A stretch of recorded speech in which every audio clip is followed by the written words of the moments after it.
Uy guys, so what's up? Kita nyo to, meron akong lumang battery ng motorcycle battery. So itong specs nya 12 volts 7 amps. And ito is lumang battery galing sa tricycle. Medyo gamit na. And sa mga nagtataka bakit ako meron ganito, charge ko lang siya sa solar panel. Galing gamit ang solar setup. Ito. So kung ikaw ay gustong mag-build ng solar and nagsisimula pa lang, meron kang motor or meron kang tricycle, pwede kang gumamit ng ganito. Make sure may backup ka lang or like dalawa sila para yung isa is gamit mo sa motor mo and isa is niya charge mo. Then kapag nalobat na yung nakakabit sa motor mo, pwede mong i-swap sa nakakabit. So pwede kang maglagay ng ilaw, charge ang cellphone gamit to, and at the same time pwede mo siyang gamitin pang start ng motor mo or pagbabiyahe ka. So paano mo i-connect to ngayon sa solar or paano mo siya charge? Simple lang, gagamit ka lang ng mga kable. So meron tayo itong lumang kable. Since mababa lang naman ang ampere nito at mababang volts lang yung or current yung padadaluyan, gantong kable lang gagamitin ko. And as you can see, may mga label to dito. So battery is may label, kayo is wala. So pula, positive, and negative is black. So kakabit natin siya. So sa solar, pag-umpisa ka lagi sa pagkabit ng battery. So nandito sa gitna yung ako pala yung wala sa gitna.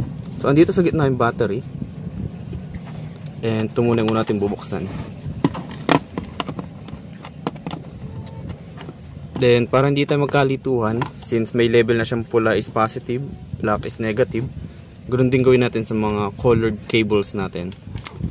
So pula is positive, ito dito.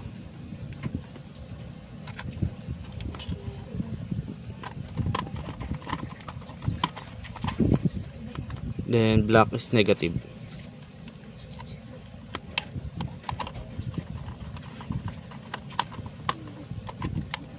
Okay. Then once na may kabit na natin siya dito sa battery. So pwede nyo ibuhol, pwede kang gawin ng alligator clip, kayo bahala. So meron ako ditong clip pero hindi siya alligator. Tamang ano lang, snake. So positive is dito sa pula. Masabing nakadikit lang. And negative dito sa black.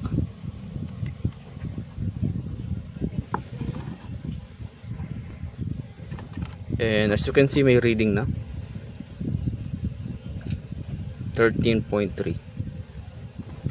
So ito is wala tong label kung anong klaseng battery to, basta sabi lang is motorcycle battery.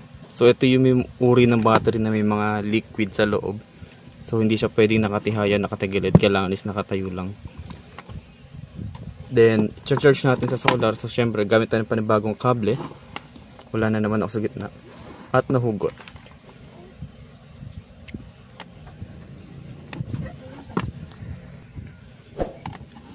So yan. Then next, kakabit natin is another kable.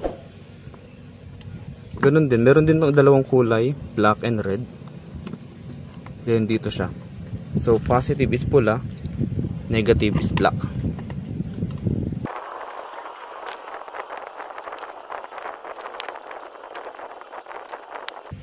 Okay. Then yung kabilang dulo ng akin is ganito siya kasi yung binili kong solar panel na CC clamp, ito siya ganito. So nandito yung naglalabas ng 18 volts pataas. So dito ko na siya susok-sok.